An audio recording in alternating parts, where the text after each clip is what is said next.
Hello दोस्तों, स्वागत है आपका हमारे यूट्यूब चैनल सम्राट एजुकेशन पे। तो दोस्तों, इस वीडियो में आप लोगों के लिए rural sociology and education physiology का सॉल्व पेपर लेकर आया हूँ। यदि आप लोगों को ऐसे पीडीएफ चाहिए तो डिस्क्रिप्शन में व्हाट्सएप ग्रुप का लिंक है, वहाँ से मैसेज करके आप इसका पीडीएफ ले सकते हैं। दोस्तों, क्वेश्चन सॉल्व करते समय कुछ क्वेश्चन गलत भी हो सकते हैं, तो उसका उत्तर आप लोग कमेंट बॉक्स में सही से बता दीजिएगा। और कुछ क्वेश्चन 2 या 3 क्वेश्चन छोड़े गए हैं, उसका भी उत्तर आप लोग कमेंट बॉक्स में बताइएगा। तो चलिए पहला क्वेश्चन स्टार्ट करते हैं। ग्रामीण भारत की प्रमुख संस्था है तो परंपरा। ग्रामीण भारत की प्रमुख संस्था क्या है? परंपरा। अगला प्रश्न देखते हैं। पहले का ऑप्शन नंबर 3 सही हो जाएगा। दूसरा प्रश्न देखते हैं। ग्रामीण समाजशास्त्र की उत्पत्ति हुई थी तो फ्रांस में हुई थी। दोस्तों, बहुत लोग इसमें ग्रेट ब्रिटेन में लगा के आए हैं, लेकिन फ्रांस में हुई है। अगस्ट काम्टे जी फ्रांस के थे, उन्होंने ही समाजशास्त्र का उन्हीं से समाजशास्त्र की उत्पत्ति हुई थी। चलते अगले क्वेश्चन पे। सैंडरसन के अनुसार ग्रामीण समाजशास्त्र है तो ग्रामीण समाज में परिवार की संरचना का अध्ययन। ग्रामीण समाज में परिवार की संरचना का अध्ययन। दोस्तों, इसको देखिएगा, इसका ऑप्शन नंबर 2 भी सही हो सकता है। अगला क्वेश्चन देखते हैं। विज्ञान अन्वेषण की प्रक्रिया यह कहा था जेबी चिदम्बर ने। चलते हैं अगले प्रश्न पे। चौथे का ऑप्शन नंबर 1 से हो जाएगा। निम्नलिखित में से कौन ग्रामीण संस्थानों में सम्मिलित नहीं है? तो गांव, सहकारी समिति, परिवार, प्राथमिक विद्यालय। तो परिवार ग्रामीण संस्थाओं में सम्मिलित नहीं है दोस्तों। चलते हैं अगला प्रश्न देखते हैं। ग्रामीण समुदाय की पहचान है तो समता। अगला प्रश्न। मैकाइबर के अनुसार ऑप्शन नंबर 4 से हो जाएगा। समाजशास्त्र सामाजिक संबंधों की प्रकृति का अध्ययन है। अगला प्रश्न देखते हैं। R.N. मुखर्जी के अनुसार एक गांव की पहचान है तो प्राथमिक समूहों की प्रबलता। ऑप्शन नंबर 4 से हो जाएगा। 8वां प्रश्न का। चलते हैं अगले प्रश्न पे। राष्ट्रीय ग्रामीण विकास संस्थान कहाँ है?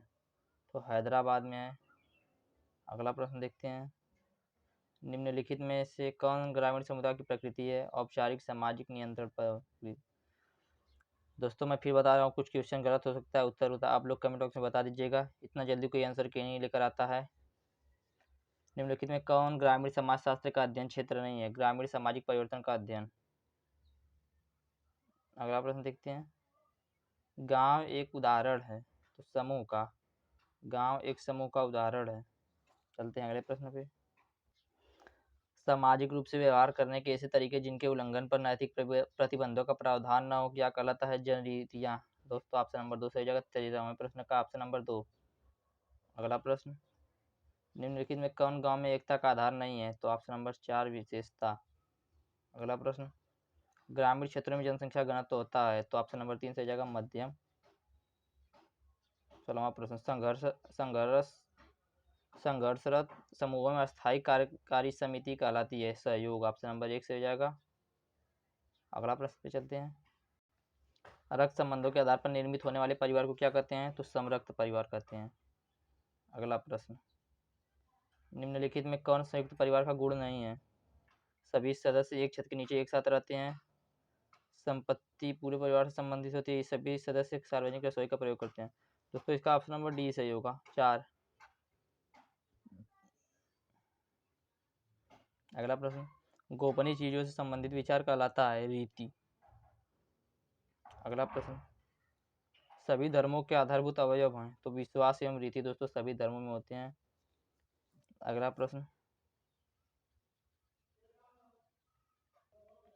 निम्नलिखित में कौन ग्रामीण समुदाय की विशेषता नहीं है? तो निश्चित भूभाग ग्रामीण समुदाय की विशेषता नहीं है। अगला प्रश्न। जजमानी प्रथा में जजमान को अपनी सेवाएं अर्पित करने वाले व्यक्ति को क्या कहते हैं?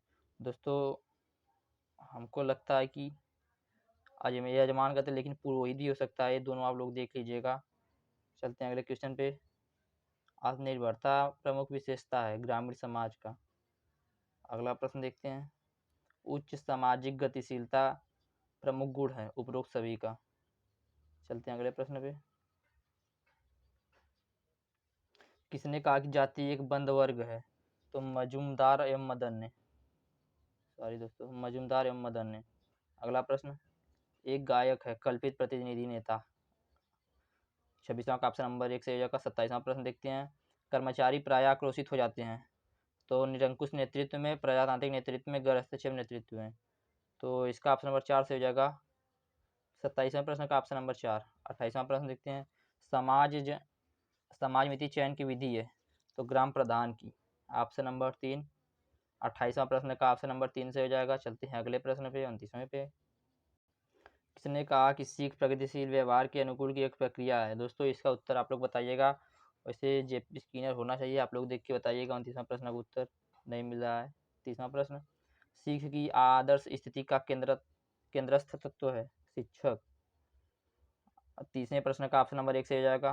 31वां प्रश्न देखते हैं, शैक्षिक मनोविज्ञान में मनोविज्ञान के ज्ञान का प्रयोग होता है तो मनोविज्ञान में ही होता है। दोस्तों इसका ऑप्शन नंबर 1 से हो जाएगा। कन्फ्यूजन करने के लिए दिया था ये, इसका ऑप्शन नंबर 1 ही सही होगा। चलते हैं अगले प्रश्न पे। 31वां का ऑप्शन नंबर 1 सही रहेगा। बुद्धिमत्ता उत्पाद है तो ऑप्शन नंबर 3 से हो जाएगा इसका। 32वें प्रश्न का ऑप्शन नंबर 3 आनुवंशिकता तथा वातावरण का, आप लोग भी देख लीजिएगा। 33वां प्रश्न, व्यक्तित्व तथा शब्द लैटिन भाषा के शब्द से बना है, मतलब पर्सनालिटी शब्द किस भाषा से बना है? पर्सोना से बना है, ऑप्शन नंबर 4। 33वां का ऑप्शन नंबर 4 सही है। 34वां प्रश्न देखते हैं, अनुभूति है जानने अथवा महसूस करने का कार्य। दोस्तों अनुभूति है। 34वां का ऑप्शन नंबर 1। अगला प्रश्न देखते हैं, मनोविज्ञान शब्द प्रादुर्भाव हुआ है दोस्तों, फिजियोलॉजी इज डेरिवाइड फ्रॉम। दोस्तों साइक, ऑप्शन नंबर 1 सही हो जाएगा। 35वां का ऑप्शन नंबर 1। दोस्तों ये तो सबका सही होगा। 36वां प्रश्न, निम्नलिखित में कौन संयोगों का उदाहरण नहीं है? तो प्रेम। अगला प्रश्न, 36वां का ऑप्शन नंबर 4 से हो जाएगा। 37वां का उत्तर आप लोग बताइएगा। 37वां का उत्तर आप लोग बताइएगा। चलते हैं अगले प्रश्न पे। मानसिक उम्र तथा वास्तविक उम्र का अनुपात क्या कहलाता है? तो बुद्धिलब्ध, ऑप्शन नंबर 3 सही हो जाएगा। 38वें प्रश्न का 39वां प्रश्न, अभिप्रेरणा का या स्व यथार्थीकरण का सिद्धांत दिया था तो मास्लो ने, ऑप्शन नंबर 2 से हो जाएगा। मास्लो ने। अगला प्रश्न, लाइकर्ट विधि द्वारा मापा जाता है तो ध्यान आकर्षण, ध्यान का आकर्षण नापा जाता है दोस्तों। 40वां प्रश्न का ऑप्शन नंबर 4 से हो जाएगा। चलते हैं अगले प्रश्न पे। अभिप्रेरण शब्द की उत्पत्ति हुई है, मतलब मोटिवेशन शब्द की उत्पत्ति किससे हुई है? मोटेम से हुई है दोस्तों, ऑप्शन नंबर 1 से हो जाएगा 41वां का। अगला देखते हैं 42वां प्रश्न, अंतर्मुखी तथा बहिर्मुखी व्यक्ति प्रकार है तो अभिप्रेरणा का प्रकार है, ऑप्शन नंबर सी से हो जाएगा, यानी 3। 42वां का ऑप्शन नंबर 3 से हो जाएगा। देखते हैं 43वां प्रश्न, सीख अभिप्रेरित होती है तो उपरोक्त सभी में होती है दोस्तों। 43वां का ऑप्शन नंबर 4 से हो जाएगा। स्वयं से भी होती है, समूह से भी होती है, वातावरण से भी होती है दोस्तों सीख, तो इसका ऑप्शन नंबर 4 से हो जाएगा। चलते हैं 44वें प्रश्न पे। सीख एक आंतरिक प्रक्रिया है जो नियंत्रित करती है तो दोस्तों ऑप्शन नंबर 1 दिया शिक्षार्थी, ऑप्शन नंबर बी शिक्षक द्वारा, ऑप्शन नंबर सी विषय से।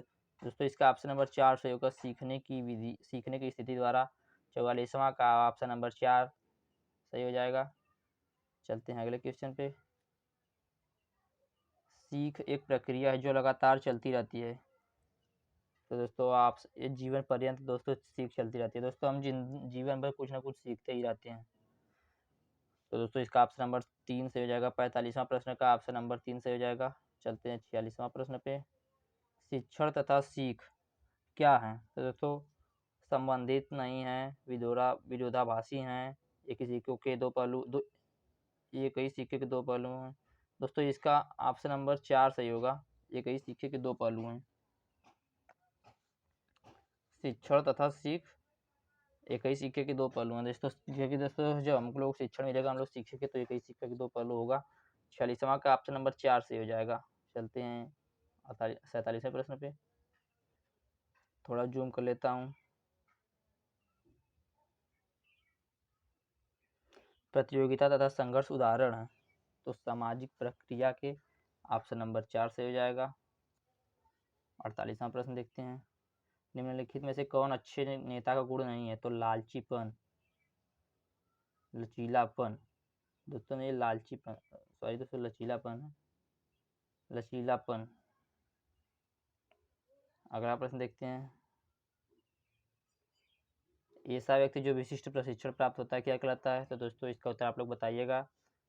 तो दोस्तों इसका पेशेवर नेता या आम नेता में से कुछ होना चाहिए। आप लोग देख के बताइएगा इसका राइट आंसर। 50वां प्रश्न, नई विधियों का प्रयोग करने वाले नेता कहलाते हैं तो गतिशील नेता। दोस्तों जो नई नीतियों का प्रयोग करते हैं उसे गतिशील नेता कहते हैं। तो दोस्तों ये थे कुल आपके rural sociology and education physiology के कुल 50 प्रश्न जिसको मैंने हल करवाए हैं, जिसमें से कुछ प्रश्न गलत भी हो सकते हैं और कुछ प्रश्नों को मैंने नहीं कराया है। उसका उत्तर आप लोग कमेंट बॉक्स में बताइएगा। और इस चैनल पर बीएससी एग्रीकल्चर के प्रथम सेमेस्टर की सभी विषय की तैयारी कराई जाती है। तो आप लोग चैनल सब्सक्राइब कीजिए, वीडियो को लाइक कीजिए, शेयर कीजिए। जय हिंद।